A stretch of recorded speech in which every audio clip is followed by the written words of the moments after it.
여러분 가운데 실패한 분들 계십니까? 인생에 풀리지 않는 어려움과 문제 때문에 절망하고 있는 분들이 계십니까?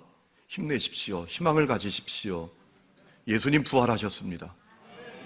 예수께서 죽음을 이기시고 부활하셨습니다.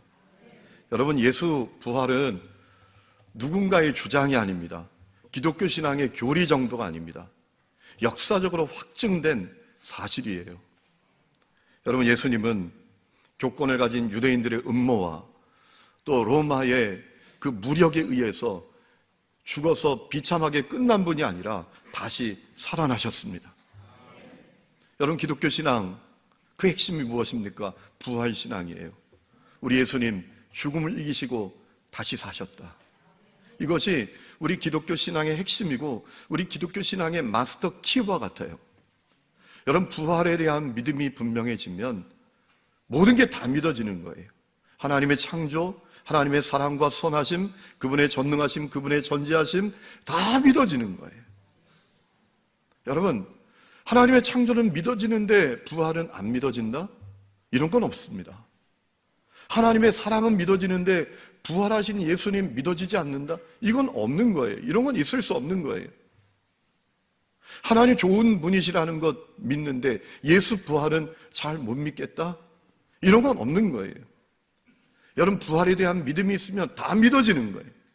하나님의 창조, 하나님의 선하심, 그분의 전능하심, 그분의 전지하심, 이 성경이 하나님의 말씀이라는 것, 그게 다 믿어지는 거예요.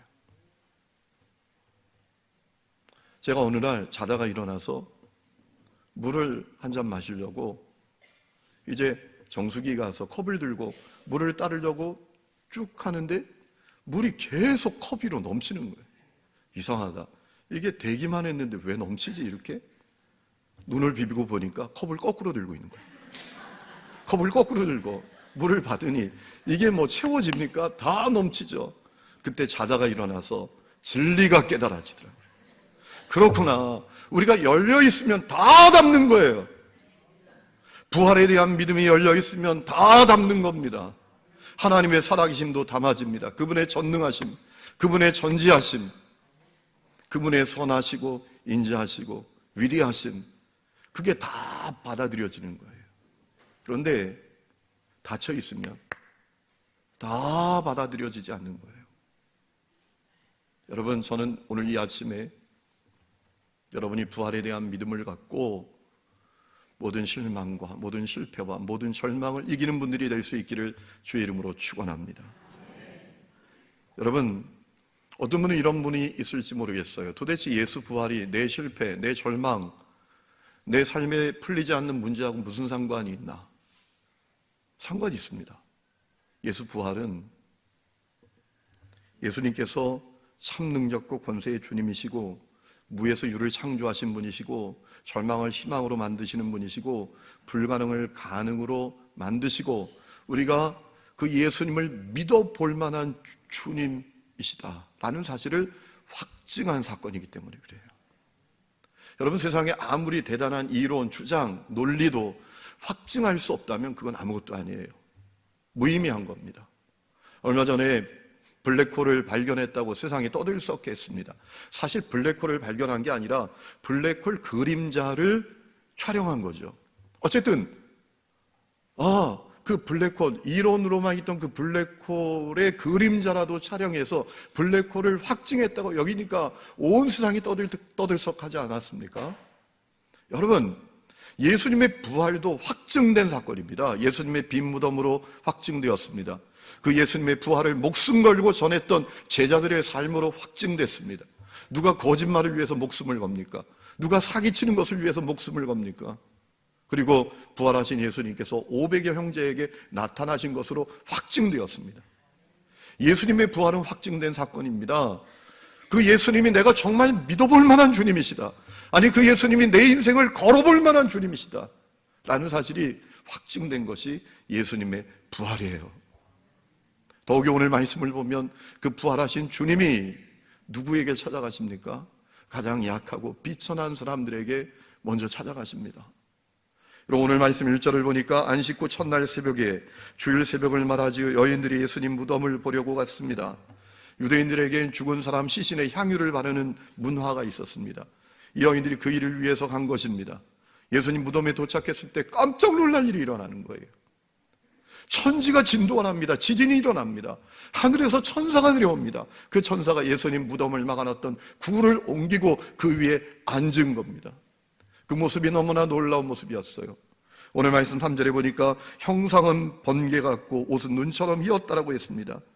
그 놀라운 장면 앞에서 무덤 지키던 자들도 두려워 떨기만 했습니다. 그때 그 천사가 여인들에게 예수님 부활의 소식을 선포합니다. 6절 말씀 보면 그가 여기 계시지 않고 그가 말씀하신 대로 살아나셨느니라. 와서 그가 누우셨던 곳을 보라. 비어있지 않느냐. 천사는 여인들에게 제자들에게 가서 부활의 소식을 전하라고 합니다. 여인들이 천사의 지시대로 제자들에게 달려가던 중에 놀라운 일이 일어납니다. 부활하신 주님이 그 여인들에게 찾아오신 거예요. 여러분, 오늘 9절 말씀 보면 예수께서 그들을 만나 이르시되 평안하냐, 평안하냐 라고 말씀하셨어요. 여러분, 이 말씀은 그저 이 여인들의 안부 정도 물으시는 게 아니에요.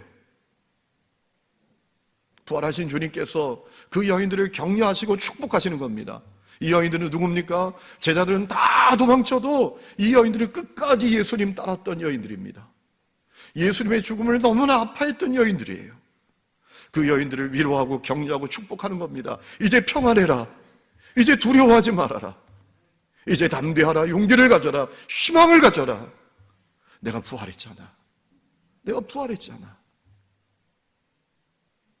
용기를 주시고 격려하시고 축복하는 말씀이었어요. 여러분, 이 여인들이 누굽니까? 1절 말씀에 보면 막달라 마리아와 다른 마리아다라고 했습니다. 여러분, 이 여인들은 일단 천대받는 여인들이었습니다. 이 당시에 여인들은 사람 숫자 헤아리는데 세지도 않을 정도로 천대를 받았습니다. 더욱이 막달라 마리아, 그녀는 누굽니까? 7 귀신 들렸던 여인이에요. 비참한 인생을 살던 여인이었어요. 비천한 여인이었습니다. 주님께서 그 여인들에게 먼저 찾아가신 거예요. 여러분, 오늘도 부활하신 주님께서 가장 연약한 자들에게 먼저 찾아오시는 겁니다. 혹시 여러분 약하십니까? 여러분 모자라십니까? 여러분 실패하셨습니까? 기뻐하시기를 바랍니다. 왜냐하면 여러분은 주님을 가장 먼저 만날 특권을 갖고 있어요. 얼마나 놀라운 특권이에요. 그 주님이 부활의 주님이에요. 죽음을 이기고 승리하신 주님이십니다. 불가능을 가능되게 하시는 분입니다. 절망을 희망으로 만드시는 분이십니다. 그 주님을 가장 먼저 만날 특권을 가지셨다는 게 축복 아닙니까? 얼마나 놀라운 축복이에요. 우리에게 그 주님 한 분 만나는 것이면 충분하잖아요. 그 주님이면 충분하잖아요. 아도니람 저드슨 선교사님이 30년 동안 미얀마에서 사역하고 고국으로 돌아왔습니다. 그럼 미얀마 선교를 위해서 자기 전생애를 드렸습니다. 눈물을 드렸습니다. 피를 드렸습니다. 땀을 드렸습니다. 30년 만에 돌아와서 선교 보고 하니까 그 예배당에 발 디딜 틈 없이 사람들이 모여들었습니다. 도대체 아도니람 저드슨이 어떤 선교 보고 할까 궁금해서 귀 기울이는 거예요. 그런데 아도니람 저드슨 선교사님이 자기에게 주어진 대부분의 시간을 예수 십자가와 부활만 이야기하다가 끝나는 거예요. 선교보고가 끝나고 그 저드슨 선교사님 친구가 실망스럽다고 말합니다. 야, 십자가 부활 얘기는 우리가 맨날 교회에서 듣는 얘기인데 그 얘기만 계속하냐? 선교지 얘기 좀 하지. 그때 저드슨 선교사님이 이렇게 얘기했다고 해요. 이 세상에 예수께서 날 위해 죽으셨고 날 위해 부활하셨다라는 이야기 외에 더 경이로운 얘기가 어디 있냐? 이 땅에 예수님 날 위해 죽으셨고 날 위해 부활하셨다는 사실, 그 이야기보다 더 놀라운 이야기가 어디 있느냐? 그 이야기 외에 우리에게 무슨 이야기가 더 필요하냐? 여러분, 주님 한 분이면 충분합니다. 더욱이 오늘 말씀을 보면 유독 제자들이 예수님께서 하시는 말씀이 갈릴리로 가야 한다라는 말씀이었어요. 한 번은 천사를 통해서, 또 한 번은 직접 주님께서 그렇게 말씀하셨어요. 7절에 보면 예수님 부활 소식을 전했던 천사 뭐라 합니까? 부활하신 예수님께서 제자들보다 먼저 갈릴리로 가시니까 제자들에게 가서 말하라는 겁니다. 갈릴리 가면 주님 뵐 수 있다. 갈릴리로 가라는 얘기죠. 10절에는 직접 주님께서 여인들에게 말씀하셨습니다. 뭘 하셨습니까? 제자들에게 갈릴리로 가라고 전하라는 것입니다. 여러분, 왜 주님께서 제자들에게 갈릴리로 가라고 하신 걸까요? 제자들 집이니까? 제자들이 다 갈릴리 출신이니까 그랬던 걸까요? 여러분, 갈릴리가 도대체 어떤 지역입니까? 이스라엘의 가장 북단에 있는 지역입니다. 낙후된 지역, 소외된 지역, 변방 지역입니다. 얼마나 소외되고 낙후되었는가 하면 솔로몬이 두로왕이 건축자재 대주니까 그게 너무 고마워서 갈릴리에 있는 20성읍을 주었더니 두로왕이 불평했습니다. 왜 그런 땅을 주냐고. 그렇게 낙후된 지역이었습니다. 이스라엘이 가나안 땅을 정복할 때 이 갈릴리 땅은 스불론, 납달리, 이사갈 지파에게 분배되었었죠. 그런데 아수르가 북이스라엘을 멸망시킨 후부터 AD 80년까지 이 갈릴리는 유대인들이 통치하지 못했습니다. 그래서 이방 문화가 들어왔습니다. 피가 섞이기도 했습니다. 더욱이 말도 많이 달라졌습니다. 사투리가 얼마나 심한지. 그런 얘기가 있잖아요. 서울대에서 수희 아저씨가 학생들, 옛날에 우리가 교련 시간이 다 있었잖아요. 지금 50대 되는 분들은 다 아시죠? 대학 다닐 때 교련 수업을 받잖아요. 교련 수업이 야외에서 있었어요. 그런데 수희 아저씨가 그 교련 수업 광고를 하는데 방송을 이렇게 했대요. 학생들, 한 대로 가요, 한 대로. 한 대로 가요, 한 대로. 그랬더니 학생들이 우왕좌왕하는 겁니다. 도대체 한 대가 어디냐, 한 대가. 왜 한 대로 가냐 하느냐. 강원도 사투리로 밖으로 나가라. 운동장으로 나가라. 잘 모르시나요? 강원도 경상도 사람들은 다 알 거예요. 아시죠? 네. 호남 분들 너무 실망하지 마세요. 몰라도 돼요. 이렇게 말이 틀리잖아요. 갈릴리도 말이 달라진 거예요. 그래서 유대인들이 갈릴리 사람들을 경멸합니다. 아주 낮고 천하게 봅니다. 그곳이 갈릴리였어요. 그런데 예수님 그 갈릴리에서 자라나셨습니다. 그리고 공생의 초기 사역을 하셨습니다. 더욱이 이 갈릴리는 제자들에게는 너무나 특별한 장소였어요. 어떤 장소입니까? 예수님 만난 장소, 그리고 부름받은 장소. 여러분, 마태복음 4장 18절 보면 예수님이 갈릴리 해변을 다니시다가 베드로와 안드레를 부르셨어요. 마가복음 1장 19절을 보면 갈릴리 해변을 지나시다가 야고보와 그 형제 요한도 부르셨어요.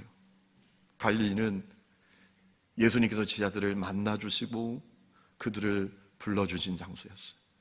그뿐만 아니라 제자들이 예수님의 말씀을 들은 장소였어요.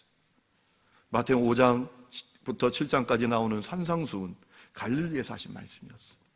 마태복음 13장에 나오는 그 비유들, 여러 비유들, 이제 씨 뿌리는 비유, 가라지 비유, 누룩 비유, 밭에 감추인 보화 비유, 그물 비유, 진주 비유, 다 갈릴리에서 하신 말씀이었어요. 더욱이 갈릴리는 예수님께서 행하시는 기적을 제자들이 보는 장소였습니다. 여러분, 갈릴리 가나에서 첫 번째로 예수님께서 행하시는 기적을 제자들은 보았습니다. 물이 포도주가 되는 겁니다. 갈릴리 가버나움에서 수많은 사람들을 고쳐주시고 귀신 들린 사람을 치유하시는 주님의 그 행하시는 기적을 제자들이 보았어요. 그뿐만 아니라 이 갈릴리는 예수님께서 천국 복음을 전하는 것을 제자들이 보았던 장소죠. 여러분, 마가복음 1장을 보면 세례 요한이 잡힌 다음에 예수님께서 갈릴리에 오셔서 복음을 선포하셨다라고 했어요. 때가 찼다. 하나님 나라가 가까이 왔다. 회개하고 복음을 믿어라. 갈릴리에서 선포하기 시작하셨어요. 예수님께서 가버나움에서 수많은 사람들이 치유하시다가 사람들이 치유받는 것 때문에만 주님께 몰려오니까 주님께서 제자들에게 말씀하셨죠. 우리가 다른 마을로 가자. 거기서도 전도해야 한다. 내가 이 일을 위해서 왔다 라고 하셨잖아요. 그곳이 갈릴리였어요. 그러면 주님께서 왜 제자들에게 갈릴리로 가라 하셨을까요? 주님은 제자들이 다시 꿈꾸기를 원하셨어요. 다시 시작하기를 원하셨기 때문에 그래요. 여러분, 사람이 꿈을 품게 되면 그 마음에 불이 일어납니다. 꿈은 사람 마음에 불을 질러요. 그리고 그 꿈이 그의 인생을 새롭게 하고 그가 있는 자리를 새롭게 하고 거기에 놀라운 역사를 일으켜냅니다. 여러분, 우리나라가 낳은 세계적인 발레리나 강수진이라는 분이 있지요. 그분이 쓴 자서전이 있어요. 나는 내일을 기다리지 않는다. 그 책에 보면 이 강수진이 이런 얘기를 합니다. 자기는 꿈이 있었기 때문에 뼈에 금이 가도 발레를 멈추지 않았대요. 자기에게 꿈이 있기 때문에 너무나 고통스러워서 하염없이 눈물이 나도 발레를 멈추지 않았다라는 거예요. 몸 아픈 것보다 꿈이 아픈 것이 자기는 더 견딜 수 없었다라는 거예요. 자기가 세상에서 제일 이해할 수 없는 사람들이 있는데 그들이 누군가 꿈이 있다고 하는데 대충 사는 사람들. 꿈이 있다고 하면서 환경과 사람과 여건만 탓하면서 세월 보내는 사람. 도무지 이해할 수 없대요. 자기는 꿈이 있었기 때문에 다리에 뼈에 금이 가도 발레를 멈추지 않았대. 여러분, 꿈은 사람 마음에 불을 질러요. 그의 인생을 놀랍게 합니다. 그뿐만 아니라 그가 있는 삶의 자리에 놀라운 역사를 일으켜냅니다. 여러분, 제자들이 갈릴리에서 주님 만날 때, 주님께 부름받을 때, 주님 말씀 들을 때, 주님 행하시는 기적을 볼 때, 주님과 함께 복음을 전할 때 그들에게 동일하게 일어난 일이 있어요. 그들이 꿈을 꿨어요. 그들에게 꿈이 생겼어요. 여러분, 마태복음 4장 19절을 보니까 주님께서 베드로 만나서 말씀하셨죠. 나를 따라와라. 내가 너로 사람 낚는 어부 되게 하겠다. 그때 베드로가 어떻게 합니까? 그물을 버려두고 예수님 따랐어요. 그물은 그의 전 재산이에요. 생계수단입니다. 그거 없으면 못 사는 거예요. 여러분, 그것을 버렸다는 게 뭡니까? 자기 전 재산을 버렸다라는 거예요. 그건 뭘 의미하는 겁니까? 그에게 꿈이 생겼다는 거죠. 사람 살리는 꿈이 생겼다는 겁니다. 인생을 살리는 꿈이 생겼다라는 거예요. 그 꿈이 없었다면 그물을 버렸겠어요? 마태복음 13장을 보니까 주님께서 비유의 말씀들을 쭉 들려주신 다음에 제자들에게 질문을 하셨어요. 이렇게 질문하셨죠. 이 모든 것을 깨달았냐? 이 모든 것을 깨달았냐? 그때 제자들이 뭐라 대답합니까? 그러하오이다. 그러하오이다. 이게 무슨 얘기입니까? 당신 말씀 듣고 우리가 꿈이 생겼다는 거예요. 깨달았다는 거예요. 꿈이 생겼다는 겁니다. 우리가 좋은 밭이 되는 꿈을 갖게 되었습니다. 알곡이 되는 꿈을 갖게 되었습니다. 우리 전 삶을 들여서 천국 부활을 소유하는 꿈을 갖게 되었습니다. 버려지는 인생이 아니라 그물 속에 있는 어부가 너무나 소중하게 여기는 그 그물 고기처럼 가치 있는 인생을 사는 꿈을 갖게 되었습니다. 라는 얘기죠. 여러분, 깨달았다는 거 그거 아니에요? 깨달았다는 것이 그저 이해했다는 것입니까? 그 말씀이 지식에 머무르라고 주님이 그 말씀 하셨을까요? 절대로 그렇지 않죠. 제자들은 그 말씀을 들으면서 꿈을 가졌어요. 가치 있는 인생을 살아야 되겠다. 천국을 소유하기 위해서 내 인생을 드려야 되겠다. 꿈을 갖게 됐던 것이죠. 제자들은 주님께서 행하시는 기적을 보면서 주님과 함께 복음을 전하면서 꿈을 갖게 됐어요. 주님보다 더 놀랍게 일하는 꿈. 여러분, 요한복음 14장 12절을 보면 예수님 말씀하십니다. 내가 진실로 진실로 너에게 이르노니 나를 믿는 자는 내가 하는 일을 그도 할 것이고 또한 그보다 큰 일도 하리니. 따라합시다. 또한 그보다 큰 일도 하리니. 여러분, 이 말씀이 제자들의 마음을 뜨겁게 했을 거예요. 우리가 주님과 같이 일할 뿐만 아니라 주님보다 더 놀랍게 일할 수 있어. 그 꿈을 꾸었어요. 제자들은 주님 만날 때, 말씀 들을 때, 주님과 함께 복음을 위해서 살아갈 때, 그 갈릴리에서 꿈을 꾸었다란 말입니다. 그런데 문제는 그 꿈이 물거품이 됐어요. 예수 십자가에 매달려 죽으셨어요. 그 꿈은 몽상이 됐습니다. 예수 십자가에 매달려 죽으셨어요. 그 꿈은 완전히 끝나버린 꿈이 됐어요. 그런데 예수님 죽음으로 끝나지 않고 다시 사셨어요. 부활하셨어요. 승리하셨어요. 이제 그 꿈을 다시 꿀 수 있게 된 거예요. 아니, 그 꿈을 실현할 수 있게 된 거예요. 그래서 부활하신 주님께서 제자들에게 갈릴리로 가라고 하신 거예요. 다시 꿈꿔라. 그리고 그 꿈을 실현하라. 다시 시작하라. 라고 하셨던 것이죠. 여러분, 마태복음 28장 16절을 보면 제자들이 말씀에 순종해서 갈릴리로 가잖아요. 주님 만납니다. 그때 주님께서 이 갈릴리 촌뜨기 어부들이 상상조차 해볼 수 없는 꿈을 주십니다. 너희는 가서 모든 민족으로 제자를 삼아라. 황당했을 거예요. 어이가 없었을 거예요. 도대체 우리가 누구라고? 우리가 뭐라고? 가서 모든 민족으로 제자를 삼아? 그런데 여러분, 그 꿈이 제자들의 마음에 불을 질렀어요. 그리고 그 꿈을 실현했습니다. 주님 말씀하십니다. 마태복음 28장 18절에 보면 하늘과 땅의 모든 권세를 나에게 주셨으니 너희는 가서 모든 민족을 제자로 삼아라. 세례를 베푸라.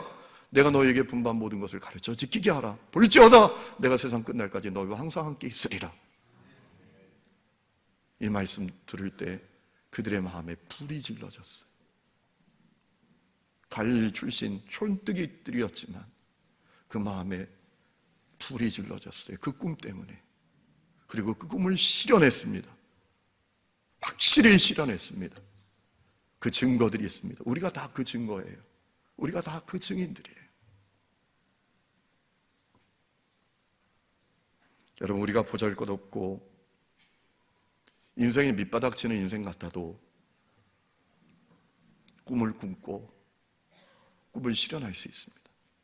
왜냐하면 부활의 주님이 우리의 주님이시기 때문인 줄로 믿습니다. 전쟁터에서 2달이 잃은 젊은 상위 군인이 있었습니다. 병실 침대에 누워서 자살만 생각했습니다. 누구하고 말 섞는 것도 거절했습니다. 누구 도움도 거절합니다. 심지어 재활치료도 거절합니다. 하루 종일 분노 가득한 마음으로 병실에 누워서 천장만 바라보는 거예요. 분노가 가득한 눈빛으로 말이죠.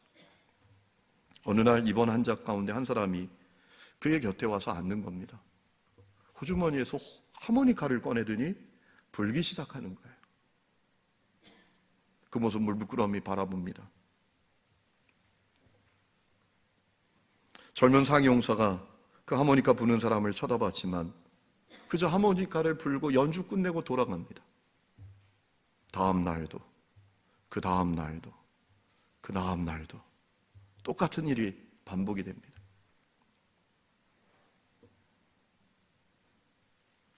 얼마 뒤에 하모니카를 불던 그 사람이 젊은 상위 군인에게 물어요.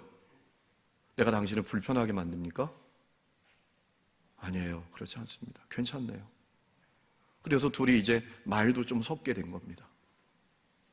어느 날은 이 하모니카 부는 사람이 하모니카를 앉아서 불다가 일어납니다. 곡을 바꿉니다. 경쾌한 노래를 부르기 시작하면서 막 춤을 추는 겁니다. 젊은 상위 용사가 물끄러미 아무 표정 없이 그 모습을 바라보니까 하모니카 부는 사람이 말합니다. 웃어봐요. 웃어봐요. 그래서 세상 모든 사람이 당신이 살아있다는 건 사실을 알도록 한번 웃어봐요. 그러니까 상위 젊은 용사가 화를 냅니다. 나는 살았으나 죽은 것 같은 사람이에요. 당신이 내 입장 되면 그런 얘기 나한테 못합니다. 화를 냅니다. 그러자 하모니카 불던 사람이 하모니카를 호주머니에 넣고 다가옵니다. 그리고 자기 바지를 걷는 거예요. 바지를 걷어요. 보니까 하모니카 부는 사람의 두 다리가 다 의족이에요. 그가 말합니다. 나도 당신처럼 두 다리 잃어버리고 죽고 싶었어요. 세상 원망만 하면서 살았죠. 그러던 어느 날 예수님 만났어요. 예수님이 나를 위해서 두 다리 잃은 정도가 아니라 나를 위해서 십자가에 매달려 죽었대요. 그리고 나를 위해서 부활하셨대요. 난 그 예수님 만났습니다. 예수님이 나의 주, 나의 그리스도로 믿게 되었습니다. 그리고 그 부활의 능력이 나에게 임했습니다. 그래서 나는 하모니카 불면서 노래하게 되었고 춤추게 되었고 당신 같은 사람에게도 다가올 수 있었습니다 라고 하더라는 거예요. 여러분, 부활의 능력은 실패도 절망도 눈물도 불가능도 다 이기는 능력입니다. 부활의 능력은 우리를 다시 꿈꾸게 하고 우리를 다시 시작하게 하는 능력이에요. 오늘 주님께서 여러분을 갈리로 부르세요. 여러분, 우리에게도 다 갈리가 있잖아요. 주님 만날 때, 그분의 말씀을 들을 때, 그분이 행하시는 일을 경험할 때 우리 마음이 뜨거워졌던 때가 있잖아요. 주님께서 그 갈리로 우리를 부르십니다. 그리고 말씀하십니다. 다시 시작하라고, 다시 꿈꾸라고, 넌 승리할 수 있다고 말씀하십니다. 저는 그 말씀에 다 반응하여 저는 우리 하나님교회 모든 성도들이 부활의 주님과 함께 승리하는 성도들 될 수 있기를 주의 이름으로 축원합니다.